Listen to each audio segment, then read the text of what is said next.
राजस्थानमधील नागौर जिल्ह्यात कर्मा नावाची एक महान कृष्ण भक्त होऊन गेली.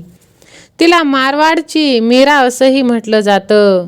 हिचे वडील एक धार्मिक पुरुष होते.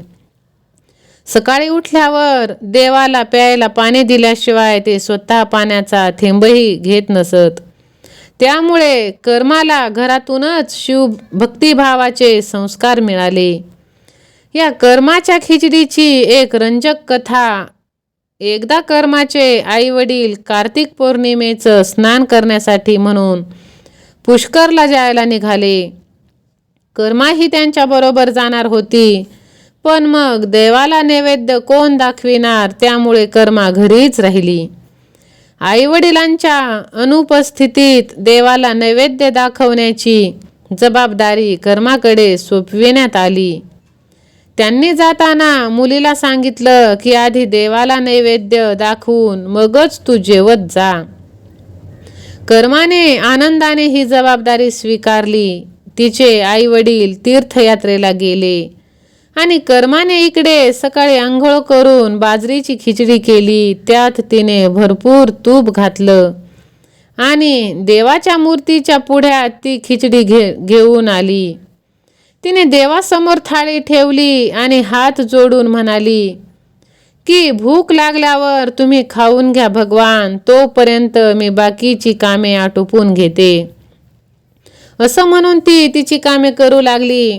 ती मधून मधून देवाने खिचडी खाल्ली आहे का हे बघण्यासाठी डोकावून जायची, पण देव खिचडीला हातही लावायलाही तयार नव्हता. बराच वेळ झाला, थाळी तशीच होती. मग ती काळजीत पडली. तिला वाटलं की तूप कमी घातलं गेलं आहे आणि बहुतेक खिचडी कमी गोड झाली आहे.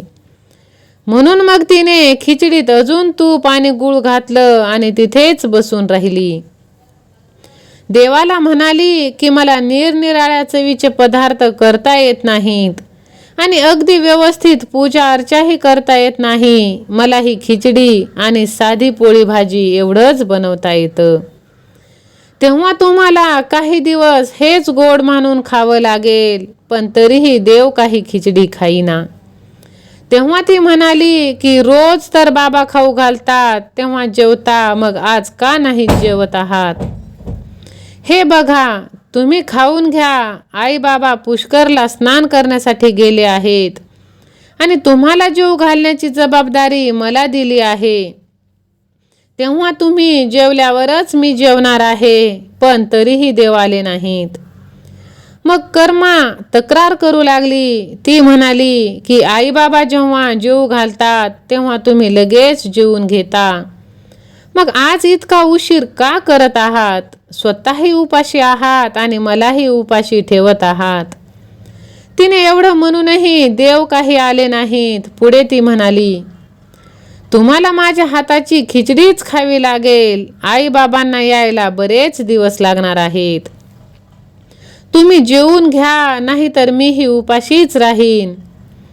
सकाळ गेली, दुपार गेली, संध्याकाळ व्हायला आली, तरीही कर्माने काहीही खाल्लं नाही. असं म्हटल्यावर कृष्णाला यावं लागतं. कृष्णाच्या मूर्तीतून आवाज आला, तू पडदा घेतलेला नाहीस, असं कसं खायला येऊ? हे ऐकताच तिने तिची ओढणी डोक्यावरून पुढे ओढली आणि त्याच्या सावलीत कृष्णाने खिचडी खाल्ली. थाळी पूर्ण रिकामी झाली. कर्मा म्हणाली की देवा, एवढीशी गोष्ट होती तर आधीच सांगायचं होतं. स्वतःही उपाशी राहिलात आणि मलाही उपाशी ठेवलत. आता दररोज कर्मा खिचडी करू लागली आणि ती खायला कृष्ण येऊ लागला. कर्माचे आई वडील परत येईपर्यंत हे असंच सुरू होतं. काही दिवसांनी ते दोघे पुष्करहून परत आले. त्यांना घरी आल्यावर लक्षात आलं की घरातील गुळाचा हंडा जो पूर्ण भरलेला होता तो रिकामा झालेला आहे. त्यांनी कर्माला बोलावलं आणि विचारलं की गूळ कोठे गेला? तेव्हा कर्मा आई वडिलांना म्हणाली की दररोज भगवान कृष्ण तिच्याकडे येत आणि खिचडीचा नैवेद्य खाऊन जात आहेत. खिचडीत गोड कमी नको राहिला म्हणून तिने खिचडीत दररोज जरा जास्तच गूळ घातलेला होता. मग पुढे तिने पहिल्या दिवशी काय घडलं हेही सांगितलं. हे सर्व ऐकून कर्माचे आई वडील आश्चर्यचकित झाले. ज्या देवासाठी ते तीर्थयात्रा करायला गेले होते, ज्याला लोक कुठे कुठे शोधत असतात, त्याला आपल्या मुलीने आपल्या हाताने खिचडी खाऊ घातली. पण त्यांना वाटलं की हे कसं शक्य आहे. त्यांना मुलीची काळजी वाटली की मुलगी खुळी तर नाही ना झाली. मग त्यांनी स्वतःच्याच मनाला समजावलं की बहुतेक कर्मानेच सगळा गुळ खाल्ला असेल.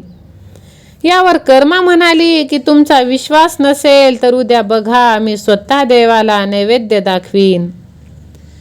दुसऱ्या दिवशी कर्माने नैवेद्यासाठी खिचडी शिजवली. गूळ आणि तूप घालून थाळी मंदिरात ठेवून दिली.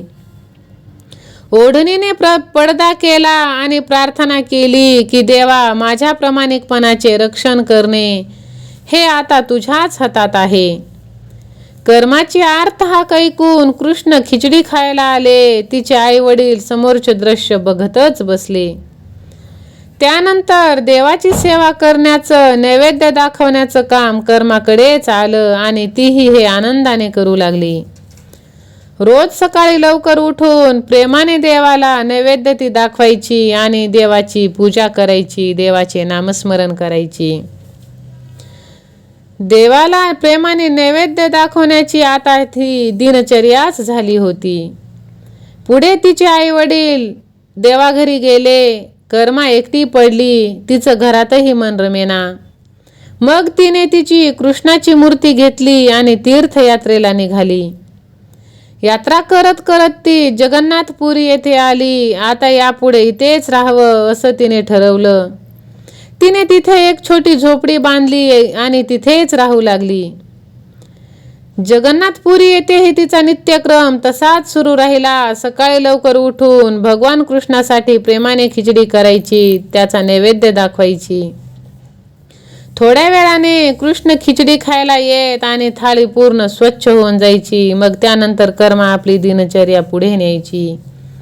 कर्माची ही दिनचर्या सुरू राहिली आणि एक दिवस कृष्णाला नैवेद्य दाखवून झाल्यावर एक छोटा मुलगा तिच्याकडे आला आणि म्हणाला की काही खायला आहे का, खूप भूक लागली आहे. तेव्हा कर्मा म्हणाली की आताच खिचडी केली आहे, ये तू पण बैस आणि खिचडी खा. मग अगदी प्रेमाने कर्माने त्या मुलाला खिचडी वाढली आणि त्या मुलानेही तेवढ्याच चवीने ती खिचडी खाल्ली. मुलाने भराभरा खिचडी खाल्ली आणि म्हणाला की खिचडी खूप छान झाली आहे, मी उद्या ही खिचडी खायला येऊ का. कर्मा म्हणाली की फक्त उद्याच काय, मी तुझ्यासाठी रोज खिचडी बनवत जाईन, तू रोज खिचडी खायला येत जा. पुढे तो मुलगा ठीक आहे म्हणाला आणि निघून गेला. मी रोज खिचडी खायला येत जाईन आणि एवढं म्हणून तो तिथून निघून गेला. आता कर्माच्या दिनचर्येत या लहान मुलाला खिचडी खाऊ घालणं याचीही भर पडली आणि तेही ती प्रेमाने करू लागली. मुलगा खिचडी खाऊन गेला की तिची बाकीची कामे ती करू लागली. एके दिवशी कर्माच्या झोपडीपाशी एक साधू आला आणि तेव्हा त्याला दिसलं की कर्मा सकाळी आंघोळ न करता, देवाची पूजा न करता कृष्णासाठी खिचडी शिजवते आणि नैवेद्यही दाखवते. याबद्दल त्याने कर्माला विचारलं. तेव्हा कर्मा म्हणाली की सकाळी लवकरच देवाला भूक लागते, त्यामुळे खूप घाई होते, तेव्हा तशीच पारोशाने मी देवाला नैवेद्य दाखवते. हे ऐकून साधू म्हणतो की आंघोळ न करता देवाची पूजा, नैवेद्य दाखवला तर पाप लागतं. तेव्हा तिने आंघोळ करून, पूजा करून, देवाला नैवेद्य करून मगच त्याचा नैवेद्य दाखवावा. साधूच ऐकून भाबडी कर्मा त्याच्या म्हणण्याप्रमाणे आधी आंघोळ करून, मग खिचडी शिजवून, मग देवाची पूजा करून नंतर नैवेद्य दाखवू लागली.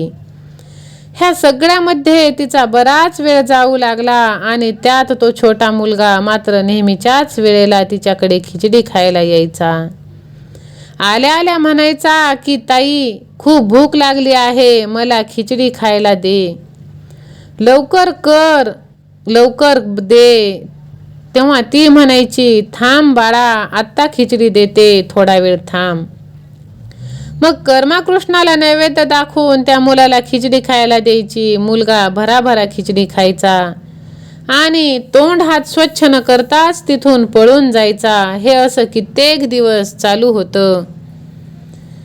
नंतर याच दरम्यान जगन्नाथपुरीच्या मंदिरातील जगन्नाथ यांच्या मूर्तीच्या तोंडाला खिचडी लागलेल्या पुजाऱ्यांना दिसलं. पुजाऱ्यांना आश्चर्य वाटलं की आपण तर यांना खिचडीचा नैवेद्य दाखवत नाहीत, तर मग देवाच्या मूर्तीच्या तोंडाला रोज खिचडी कशी काय लागलेली असते. पुजारी विचार करायला लागले की ही श्री जगन्नाथ यांचीच लीला आहे.